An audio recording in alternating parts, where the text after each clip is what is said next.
নমস্কার, আপনাদের সামনে হাজির হলাম আজকে আরও একটা ওনারশিপ রিভিউ ভিডিও নিয়ে। আর আজকে ওনারশিপ রিভিউ ভিডিও হতে চলেছে টাটা সাফারি ব্ল্যাক এডিশন। আপনারা দেখে বুঝতেই পারছেন। আমি অভিজিৎ চ্যাটার্জি, আপনাদের সবাইকে আরও একবার সুস্বাগতম আমার ইউটিউব চ্যানেলের একটি সম্পূর্ণ নতুন ভিডিও। আমি আমার ইউটিউব চ্যানেলে অটোমোবাইল রিলেটেড ভিডিওস আপলোড করি। যদি আপনারা এই ধরনের ভিডিওস পছন্দ করেন তাহলে অবশ্যই কনসিডার সাবস্ক্রাইবিং মাই চ্যানেল। তার সঙ্গে সঙ্গে আজকের ভিডিওটা ভালো লাগলে লাইক করুন, আপনাদের বন্ধু বান্ধব, আত্মীয় স্বজন, পরিবার পরিজনের সঙ্গে ভিডিওটা শেয়ার করুন, আর অবশ্যই কমেন্ট বক্সে আপনাদের ভ্যালুয়েবল ফিডব্যাক ছেড়ে যেতে ভুলবেন না। তো আর সময় নষ্ট না করে চলুন শুরু করা যাক আজকে টাটা সাফারি ব্ল্যাক এডিশনের রিভিউ ভিডিও। আজকে এই একই ফ্রেমে আমি আমার সঙ্গে ডেকে নেব সমীরণ দাকে, যে কিনা প্রাউড ওনার এই সাফারি গাড়িটির। সমীরণ দা, প্লিজ। তো সমীরণ দা, তোমার প্রথম যে কোয়েশ্চেনটা আমি রেখেছি, this is a kind of full size SUV বলা যেতে পারে। তো রাফ রোডে তুমি নিশ্চয়ই চালিয়েছো। What is your experience on rough roads? Rough রোডে আমি এবারই চালিয়েছিলাম, তো মাই এক্সপিরিয়েন্স গুড। মানে এর মধ্যে মোডও দেওয়া আছে, সকারটা খুব ভালোভাবে স্টেবল হয়ে যায়।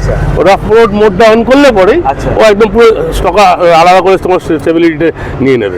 This is actually a 4x2 vehicle, কিন্তু তা সত্ত্বেও সমীরণ দা প্রচুর প্রশংসা করেছে এর অফ রোডিং পারফরমেন্স নিয়ে। So that is Y I started the video with this first question.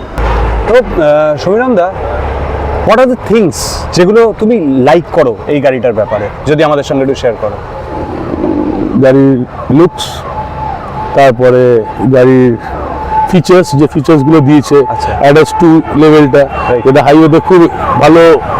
মানে আমার তো ভালো লেগেছে, রাইট? যেগুলো এগুলো গাড়ির ইন্টেরিয়ার সম্বন্ধে কোনো আমি কিছু বলতে জানি না। আমি কালো পছন্দ করি, আমার গাড়ি কালো, ভেতরেও কালো, সব কালো, রাইট? তো তুমি এটা কোন সালে নিয়েছিলে? এই যে লাস্ট মার্চে। আচ্ছা, অন রোড প্রাইস কত পড়লো তোমার? 31 around 30. So 30 lakhs প্রাইস ব্র্যাকেটে তুমি এটাকে কিভাবে মানে ফ্যাক্টটা এস্টাবলিশ করতে যাও যে this is a good choice? আরও তো অনেক কম্পিটিটিভ কার্স রয়েছে মার্কেটে।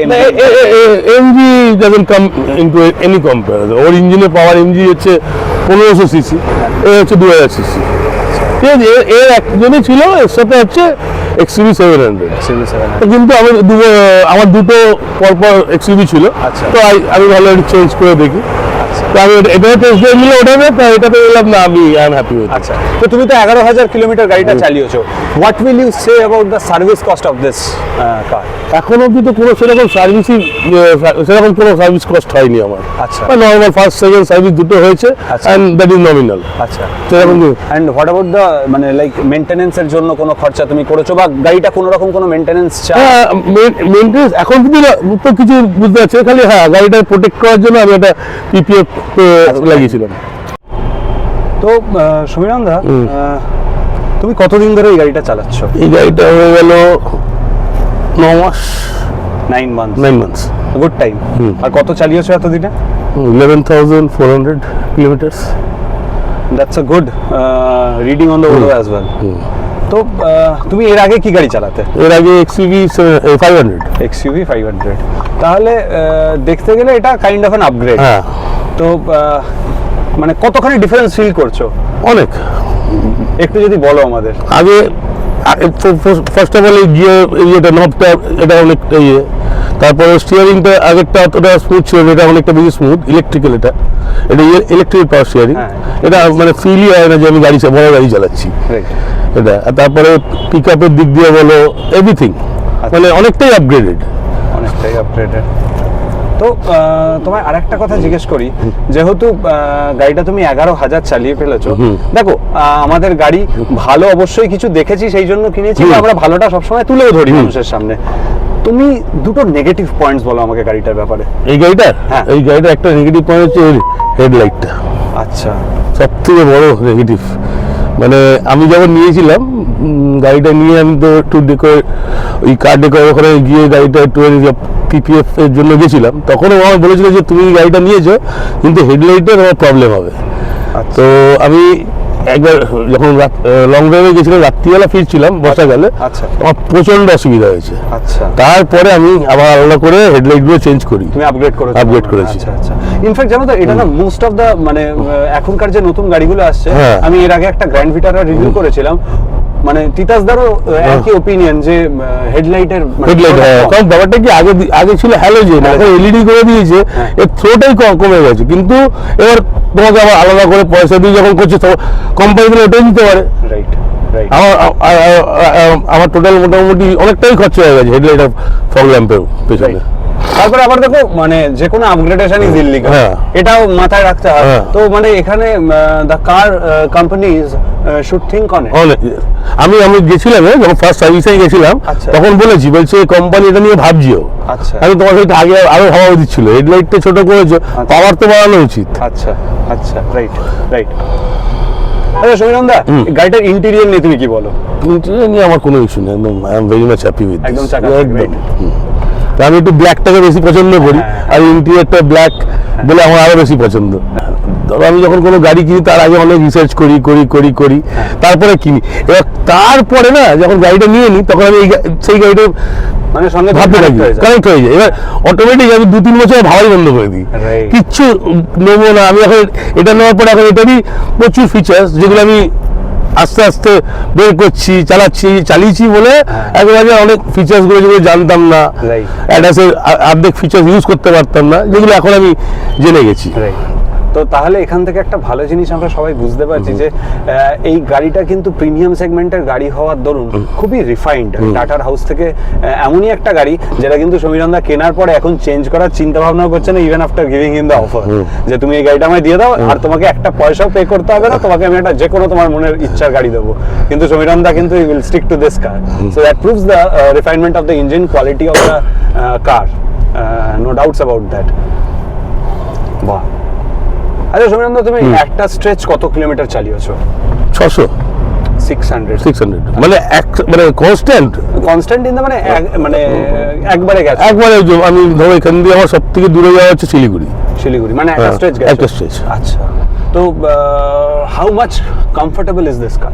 আমি যখন গেছিলাম, আমার তার 1 মাস আগে আমার অ্যাক্সিডেন্ট হয়েছিল। আচ্ছা, বাড়ি থেকে আমার কিছুতেই যেতে দেবে না। আচ্ছা, যেহেতু আমার চেস্টে লেগেছিল। আচ্ছা, কিন্তু আমার বন্ধুরা ছিল, আমাকে বলছে ঠিক আছে, আমি বলেছি যে একটা ব্যাকআপ ড্রাইভার নিয়ে যাই আমার। কিন্তু বিশ্বাস করো, 600 কিলোমিটার চালিয়েছি, আমার এক ফোঁটা টায়ারনেস আসেনি, কিচ্ছু আসেনি। আচ্ছা, একদম মানে গাড়ি চালিয়েছি যে আমি ফিলই করিনি যে আমি 600 কিলোমিটার গাড়ি চালিয়ে এলাম। মানে তাহলে সেই অ্যাসপেক্ট থেকে ধরে নেওয়া যেতে পারে যে this car is very much suitable for long trip.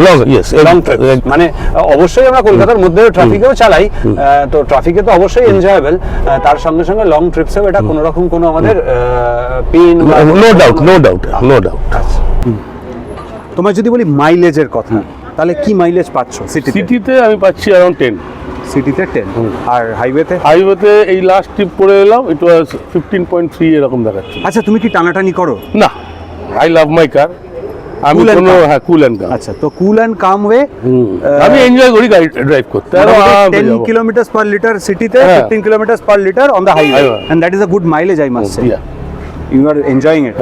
আর দেখো, এত বড় ইঞ্জিন, পাওয়ার ল্যাগিং এর তো কোনো ব্যাপার নেই। তাও আমি তোমাকে একবার জিজ্ঞেস করছি, কোনো সময় পাওয়ার ল্যাগ? না, একবার। অ্যান্ড ওয়ান মোর কোয়েশ্চেন, যেটা আগেকার সাফারিতে স্টেবিলিটি নিয়ে কিন্তু একটা ইস্যু ছিল, যেহেতু গাড়িটা দুলতো, একটা বডি রোল ছিল। এখনকার সাফারি একটা সিঙ্গেল বডি রোল, মানে গাড়ি চালাবে। আমি 600 কিলোমিটার গাড়ি চালিয়েছি আমার উইথ গাড়ি ফুল, মানে 5 জন মিলে। আচ্ছা, কারোর কোনো অসুবিধা হয়নি, কেউ বুঝতেই পারছে না গাড়ি যে যাচ্ছে, কোনো বডি রোল নেই, কিচ্ছু নেই। আচ্ছা, একদম। আর আমি তো গাড়ির মধ্যে বসে দেখলাম, এক্সট্রিমলি সাইলেন্ট কার। মোটামুটি তুমি কত স্পিড অবধি গেছো এই গাড়িটা? এটা সেফটি মেজার নিয়ে আমি গাড়িটা 140 অবধি চালিয়েছি। 140? তার উপরে চালাই, আমি টানাটানি করি না, ওই জন্য একবার দেখলাম তুলে। আর তাতেও স্টেবল? আর গাড়ির মধ্যে সাইলেন্স? নট আ সিঙ্গেল আওয়াজ, মানে গাড়ির ইঞ্জিন যে অত 140-এ যাচ্ছে, যদি উইন্ডো তোলা থাকে তুমি এক ফোঁটা আওয়াজ পাবে না। আচ্ছা, মানে গাড়ি নর্মালে যদি 100তেও যায় তুমি ফিলই করবে না গাড়ি 100তে যাচ্ছে। মানে that is really a very good point. Yeah. কারণ কি আগেকার দিনে এইটা কিন্তু সমস্যা ছিল। হ্যাঁ, একদম। আচ্ছা, টাটার সার্ভিস সেন্টার বা টাটার সার্ভিস নিয়ে তো অনেক মানুষের- এইটা আমার একটা কথা আছে, এইখানে একটু কথা আছে, কারণ আমি মাহেন্দ্রাতেও করেছি কি টাটা সার্ভিস সেন্টারে একটু ইস্যু আছে, তাও তোমাকে ওই লোকের পেছনে পড়ে রাখতে হবে, দেখতে হবে। এই একটা আমি মাহেন্দ্রার টাটার মধ্যে থেকে ইয়ে আছে তখন। তার মানে ওরা এখনো সার্ভিসে না, টাটা যে গাড়ি যেরকম বানাচ্ছে কিন্তু সার্ভিসিং লোকেরা সেরকম অতটা ইয়ে। আচ্ছা, সো অন দ্যাট নোট ভিডিওটা এখন শেষ করার সময় এসে গেছে। আপনাদের যথাসম্ভব ইনফো দিয়ে হেল্প করলো Samiranda to the best of his knowledge. আশা করছি আজকের ভিডিওটা আপনাদের ভালো লেগেছে। চলুন এইবার দেখে নেওয়া যাক গাড়ির ইন্টেরিয়ার। গাড়ির ইন্টেরিয়ারে প্রথমে ঢুকেই যে জিনিসটা আমার নজরে পড়েছিল সেটা কিন্তু খুব সুন্দর প্লাস্টিক কোয়ালিটি। প্রথম থেকে শেষ পর্যন্ত টাটা খুব ভালো প্লাস্টিক কোয়ালিটি মেনটেন করেছে গাড়ির মধ্যে। তার সঙ্গে সঙ্গে কিন্তু ফিট অ্যান্ড ফিনিশও অসাধারণ। টাটার হাউস থেকে এত সুন্দর ফিট অ্যান্ড ফিনিশ কিন্তু আশা করা ইনিশিয়াল পিরিয়ডে যেত না, কিন্তু এখন এত সুন্দর ফিট অ্যান্ড ফিনিশ মানে আমার বলার কোনো ভাষা নেই। তার সঙ্গে সঙ্গে ইনস্ট্রুমেন্ট ক্লাস্টার খুব অ্যাপ এবং খুব সুন্দরভাবে যে সমস্ত ডেটা এবং ইনফরমেশনগুলো আমাদের দরকার সেগুলো আমাদের সঙ্গে শেয়ার করে। খুব ভালো একটা ন্যাভিগেশন সিস্টেম, তার সঙ্গে সঙ্গে খুব ভালো কোয়ালিটির ক্যামেরা কিন্তু এখানে টাটা দিয়েছে। এইটা মিস করলে কোনোভাবেই চলবে না। গাড়ির মধ্যে কিন্তু যথেষ্ট একটা এফেক্টিভ জেস্চার কন্ট্রোল সিস্টেমও রয়েছে, খুব ভালোভাবে জেস্চার রিড করতে পারে। আর তার সঙ্গে সঙ্গে আপনারা দেখতে পাচ্ছেন ample amount of boot space কিন্তু রয়েছে গাড়ির মধ্যে। আপনারা যদি মনে করেন কোনো লম্বা ট্রিপে বেরোবেন, মন ভরে কিন্তু নিজেদের জিনিসপত্র নিয়ে আপনারা বেরিয়ে পড়তে পারবেন। তার টাটা কিন্তু এই গাড়িতে সানরুফও দিয়েছে, তবে আমি আর সানরুফটা আলাদা করে খোলাইনি।